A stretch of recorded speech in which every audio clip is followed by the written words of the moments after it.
When I met his widow, she gave me his information and the picture and laid out from a cigarette box or cigar box all of his medals and ribbons.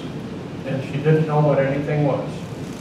So I said, okay, let's start looking at this. This is the Good Conduct Medal. This is the American Theater Medal, because everybody got that because they started out in America and then other countries.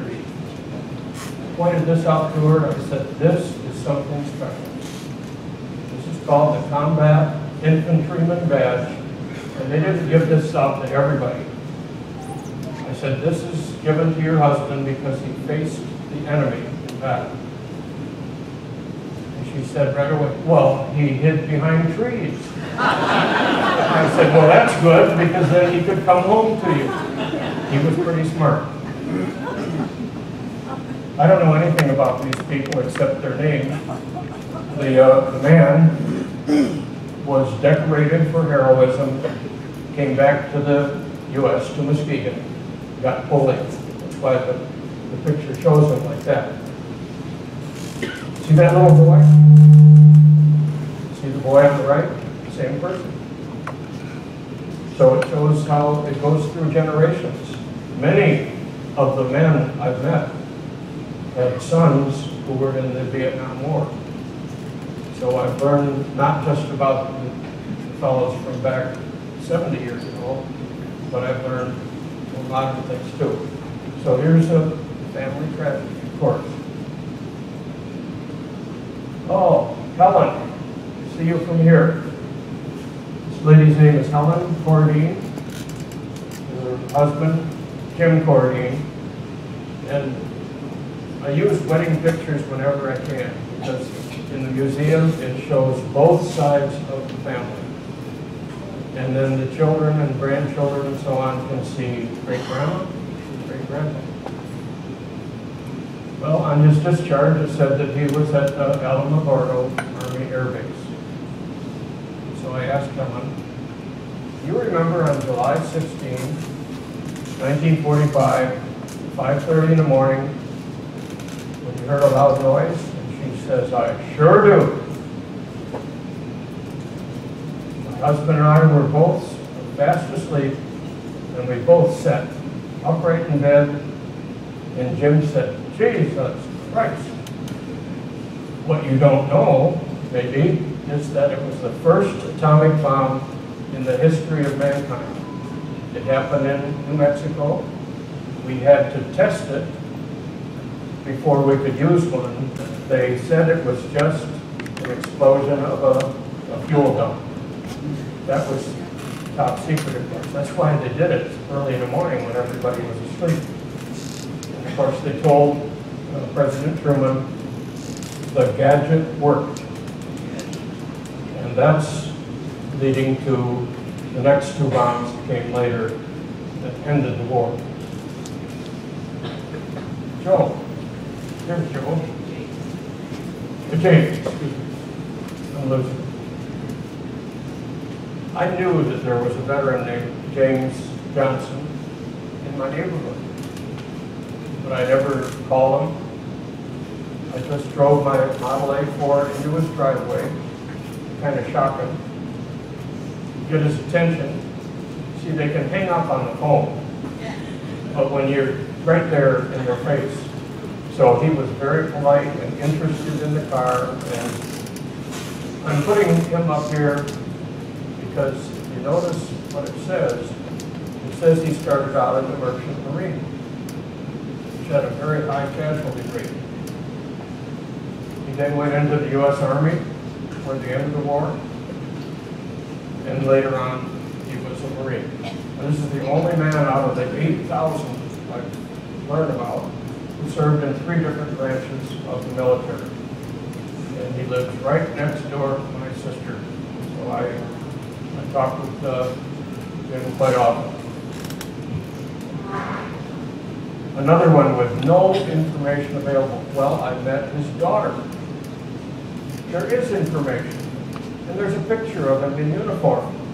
And all the information is there preserved for Muskegon history. See, these were real people. and I've been lucky enough to meet people who remember them. Or sometimes, maybe not, but the picture is there.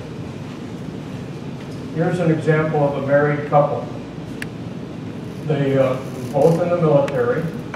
In their wedding in Chicago, there were 8 people in the wedding party in 1943. And 5 of them were in uniform. That's the way it was back then. So this is their wedding picture also. Army Air Corps and U.S. Navy waves. She has passed away, but Norm is still living. Ken, where are you? Oh, yes. Here's a story about the Silversides, but I'll get to that in a minute. This is Ken, who is sitting right over here, and shows where he was and what he did in World War II. He had a brother also, who has passed away, but you'll notice one of his assignments was the USS Silversides. We don't have very many of those on record, but here's one of them. One of our local people served on this amazing boat. This has one of the best records in World War II. Now this is a small picture, but this shows you how it goes through the generations. This is your son. He died in Vietnam. So we've got 3 family members. Now, I'm including this man because of something called Operation Tiger, which most people today have never heard of. It was extremely secret, top secret. In preparation for the D-Day invasion, there was a practice session. Unfortunately, they were practicing on the coast of England, pretending to invade England like they were going to do a short time later on Normandy. Unfortunately, there were several German boats there, ships that were not expected to be there. 946 Americans were killed in that one short event. This man made it through. He lived a long life, but he was sworn to secrecy like all of them were. You must not talk about this, because we were ready to do the invasion of Europe. And we didn't want the American people to be so depressed by this. So every family got a notice that your son has been killed in action. No explanation, of course. Not that it was a practice session, but that's what it was. So look up Exercise Tiger on the internet, and you'll find one of the greatest disasters in naval history of the U.S. Well, here's a grainy photograph. I met this man's family, but we had no picture available except that one. But what he said was amazing. If you look at it, you'll notice that he entered the Navy in 37, and he was discharged in 41. Well, the Japanese attacked shortly after that, and he immediately re-enlisted. And of course, his mother was upset. Maybe not against the idea, but certainly concerned. And he said to his mother, "If I die in the service of my country, please do not grieve so much. I would have wanted it that way." So he now is preserved in the museum with this amazing statement that he made to his mom. Okay, this picture shows a German all ready to lay a landmine. These are the landmines that always wounded a soldier and sometimes killed him, depending on where he was situated. I read a news article from the Chronicle from years ago about a man in Muskegon who lost his leg in Italy. I looked at the name, and then I looked in the phone book, and I was amazed that the same name was in the book, telephone book. I thought, well, this must be his son, or maybe his nephew. So I called him up, and again, you won't hear the name here, but you'll hear a real lesson. And an older man answered the phone, told him about the article I saw, and he said, yes, that's me. And he told me I was welcome to come over and visit. Well, I knew his leg was gone, so I wasn't quite sure what this would be like. I knocked on the door and went in. And here's this older fellow in a recliner. He's close to 90, or maybe he is 90 at that time. His artificial leg is over there by the wall. And I'm wondering why he doesn't have it on. And we talked about a lot of things, and he said, well, it doesn't fit anymore. These prostheses do not last forever. They wear. And the body and the prosthesis no longer fit together. And I said, well, are you scheduled to get a new one? He said, no. The state has run out of money. Now I do remember, it was 93. The state ran out of money and he's put on a waiting list. We had a deep discussion, and I said to him, and I knew it wouldn't bother him too much, I said, they just want you to die, don't they? That's right.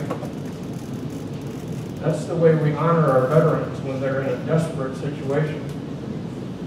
The bureaucrats just hope they'll die so they can write them off. And that's a Muskegon person. This is my next door neighbor as I was growing up. Robert Mudgett, he was the B-24 pilot. But this picture really shows something. This is called a photo opportunity. This is not a real picture of what's happening. General Patton was so desperate because he didn't have enough gasoline for his tank. You saw that in the movie, Patton, or learned it in other ways. And he wanted to go toward the east to chase the Germans back into their own country. But his tanks didn't have enough fuel. So the plan turned out to be this. They took a bunch of B-24s, which normally are used for bombing, of course. They filled them up with jerry cans. Each one of these cans is filled with gasoline. They would fill the airplanes with these cans to eventually reach where General Patton's tanks were. Well, Bob Mudgett told me he was just taking a photo opportunity and pretending to pick a couple of them up and help load the plane. He was much too busy getting the plane ready and everything that he would be doing as a pilot. You see who's loading the plane? Black veterans. Of course. Because they were not in the same group. They were used to do menial labor. And we all know that there was strict segregation during the war. And black veterans were given this kind of work to do. Of course, we don't know who those people are, but they symbolize a shameful part of our history. I don't know anything about this person except what's in the article, but he did something amazing. He had an M1 Garand rifle, which some of you were trained on. General Patton called it the greatest military invention ever devised by man. And some of you would agree if you used an M1 during the war. This man was able to shoot down a German plane, a Junkers 88, Ju-88. And as a special reward, they took his gun, his rifle, and they emblazoned the swastika on it, and here he's getting his award. This is a Muskegon person, but that name is not in the phone book, so I couldn't talk with anybody. This is the kind of plane he shot down. Junkers Ju-88 is the most versatile airplane of any of the combatant countries. It was used in all different ways, including low-level strafing. And that must be how he was able to shoot that airplane down by himself with one clip from a M1 Garand. That's something he would certainly talk to his family about, although, as you well know, many veterans did not talk about much, except sometimes a funny thing here or there. I don't have a picture of James Stibbets. He was in the first group that you saw. He was stationed in the Navy at the Naval Air Base in Pearl Harbor, and his job, at least for a part of the time, was to load and unload ships. Pineapples were big in Hawaii back then, and they would have wooden crates of pineapples. It was his job to make sure those were loaded on the ship so they would be sent all over the world to our fighting men. Well, those pineapples looked pretty good to him and his friends, so he asked about them. And the officer told him, well, you can't have those pineapples, they're for our fighting men, but if there's a case that breaks open, they're yours. Well, every week or so, he would be on the ship, and he'd look both ways, toss it out of the dock. Funny thing, it would break open, and everybody had a pineapple. Now, this man's wife is here tonight. Where are you? Dina? Okay. Or maybe not. Maybe I have it. This is a picture of a local barber. You may have known him. And this is his picture from the war. When I met him, he was proud to say that he would show me his uniform. And it fits. Amazing. I sent that picture and the other picture to the Chronicle, and I said, if you print this, you must print both pictures for comparison. And they did.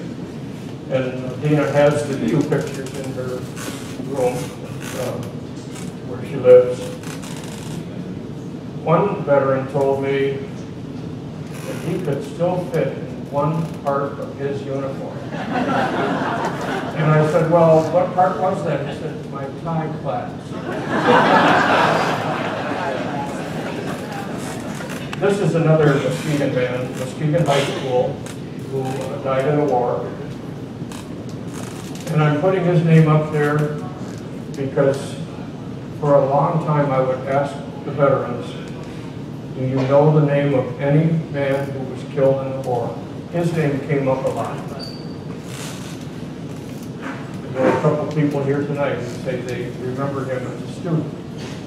He was not a bad boy, but he was a tough guy. He wasn't very big, but nobody would dare mess with him. He was always fearless and a leader. You remember, don't you? You're one of those who told me you knew him. It is so typical that he was killed on the first day of invasion of Iwo Jima, right on the beach. And you can imagine him charging up there, completely fearless. Leo is here tonight, and the way I met Leo is pretty amazing. Got a big smile. You remember. I was at Lee's Famous Recipe, and I was looking at all the pictures of the World War II veterans, and this older fellow was there. I'd never met him before, didn't know anything about him, but I said, are you a World War II veteran? And he said, yes, and there's my picture. Your picture was already on display without all the information. Leo had probably the most unusual Navy career that you could ever imagine. And he was called a ship fitter second class, so he had skills, important skills that the Navy needed. And it had to do with the landing craft. These landing crafts, this is called the Higgins boat, they would come onto shore, especially in the Pacific. They would disgorge a whole bunch of either Army or Marines, but they would often run into coral or other obstructions, and the propellers would be damaged. Everything else on the boat was fine, but the propeller is broken or twisted and no longer works correctly. So Leo was assigned to live on an island all by himself. And every kind of tool and metal shop that he needed was right there. And he was to do one thing, and that was to repair these propellers that had been damaged. I'm sure they brought you food, but they also brought you homework. So for for a long time during the war. He was repairing the propellers, put back on these boats so they could go into the next invasion. I met another man who was assigned to work with homing pigeons. And he also was put on an island all by himself to train them and work with them. These are all Muskegon people. Thanks for coming tonight, and to your brother Frank also. Okay, this has a lot to do with submarines. We had 3 men who died in the war on submarines. And like almost all the men who died in the war, they are almost completely unknown. Well, here's a picture, really nice picture of one, a Muskegon man, and when he died, there were 76 people who passed away at the same time. When a bomber would be shot down, sometimes the entire crew of 10 would die. But a submarine is different because it's packed full of sailors, and they all go down together. Here's another man who died on a submarine. We're in a submarine museum. This is a Muskegon man, and his submarine had already sunk 21 Japanese ships. So it had an amazing record, but the whole crew was lost at once, all 78. He is buried, not buried. He is memorialized as somebody who was lost at sea in the Manila American Cemetery, and he's also memorialized at his own local cemetery. And this man also memorialized. Many of the men who died are at the bottom of the ocean, so we have a memorial plaque for them. Charles Reynaud, you remember him, don't you? He was too young at first when his 2 brothers were already in the war overseas. His older brother had 2 ships sunk. And you can only imagine how distressing that would be, not only for the sailor himself, but the family. His father was a World War I veteran, and everybody was worried about these. This young man, of course, waited until he was 18, and he volunteered because I'm going to get those Japs for what they did to my brother. Well, his brother was still alive, even though he had 2 ships sunk. And then his turn came. The Bonefish was one of the very last submarines lost in World War II. And here's Muskegon man. And I think it was about in the 80s, somewhere, 80-some people also went down with that ship.